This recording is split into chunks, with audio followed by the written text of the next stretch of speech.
everyone, good morning, welcome. If you are new to the channel, hello, I'm Lauren-Jane, I'm the surgical doctor. I am a CT1 in surgery, mother of two, ex-graduate entry medic, and basically today I'm talking about therapy. So this video is going to be a little bit different from my usual vlogs. There is a bit of my day on the surgical assessment unit later on. But really what I want to do is talk to you about why I've decided to go to therapy and why I think that's integral to my career. So let's get into it.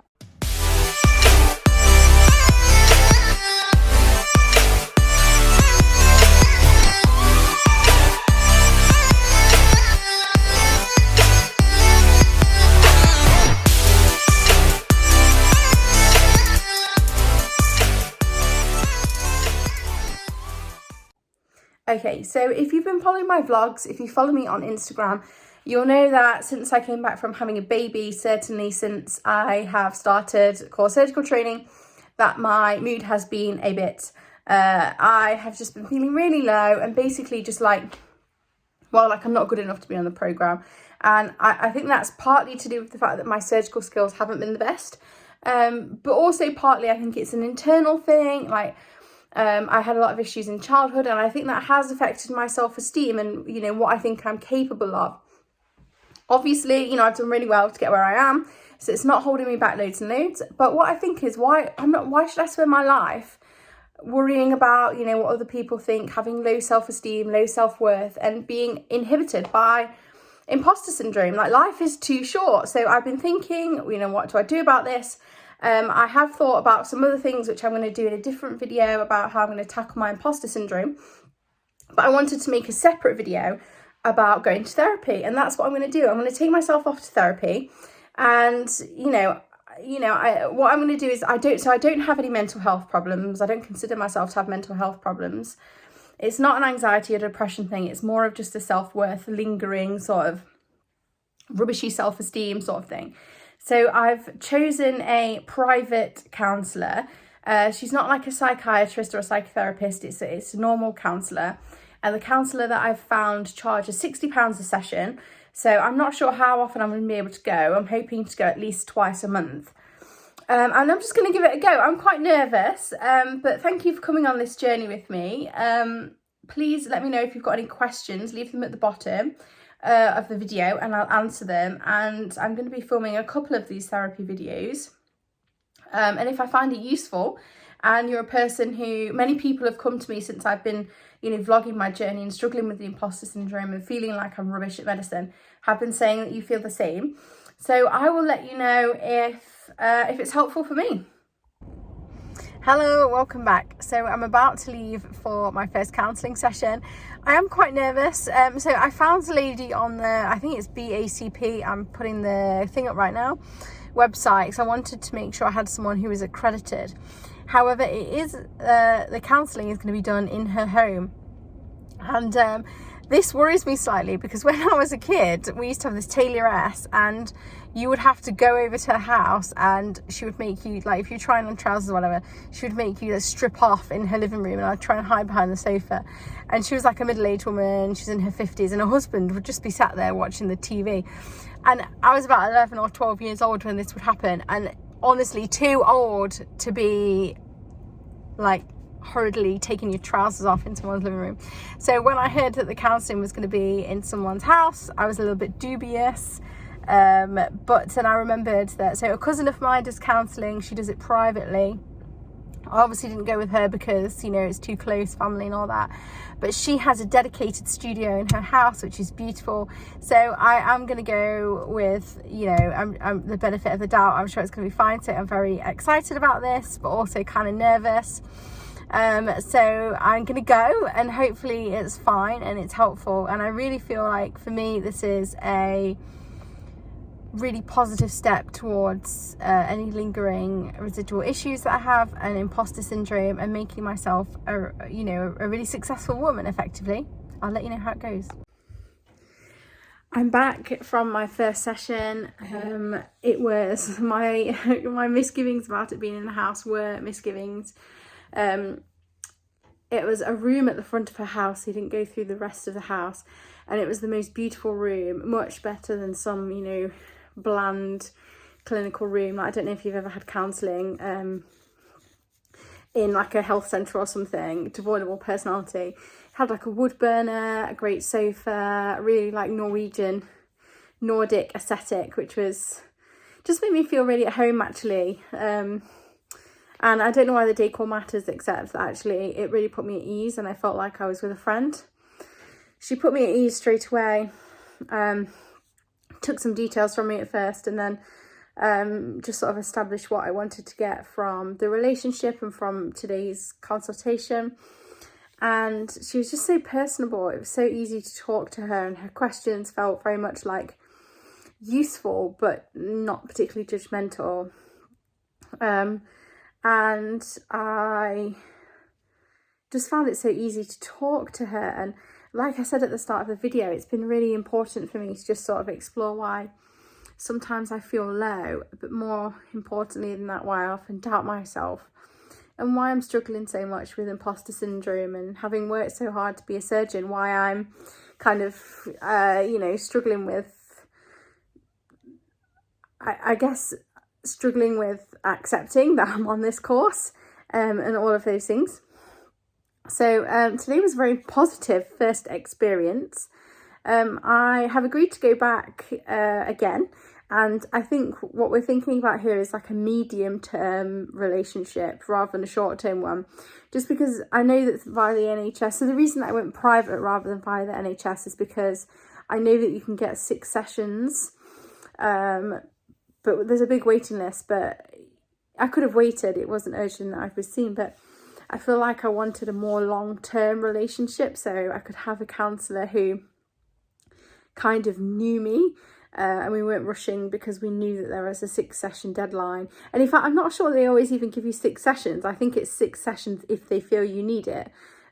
So I wanted to feel like I was in control of the pace and how often I could go, when I could go, and obviously my hours are a bit crazy, so when it's a relationship that's more on my terms, I suppose, and that's what I needed. So I'm hoping that this makes me feel more empowered, and I'm hoping that it helps support me in my career.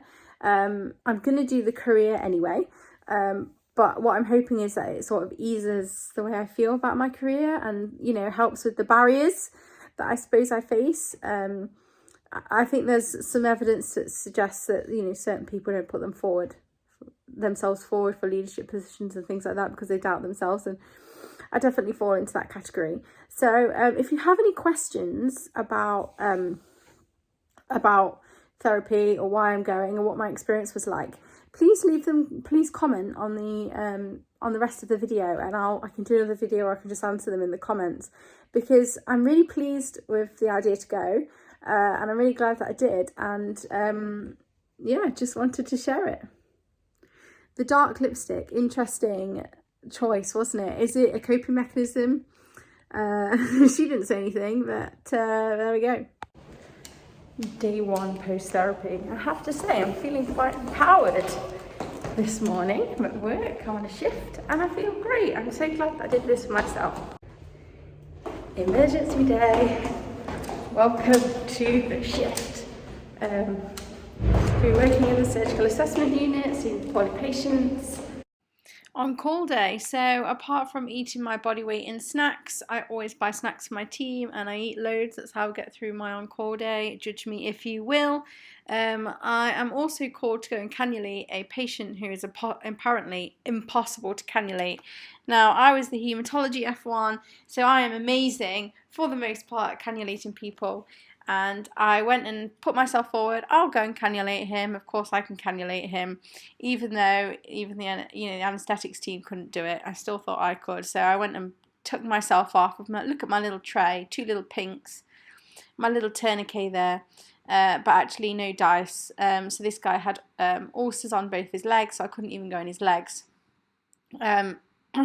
And he didn't have great veins, XIVGU, so it was a really difficult cannula, and unfortunately I couldn't get it in. So this tray that you see me prepping here is unfortunately destined for nothing but the bin.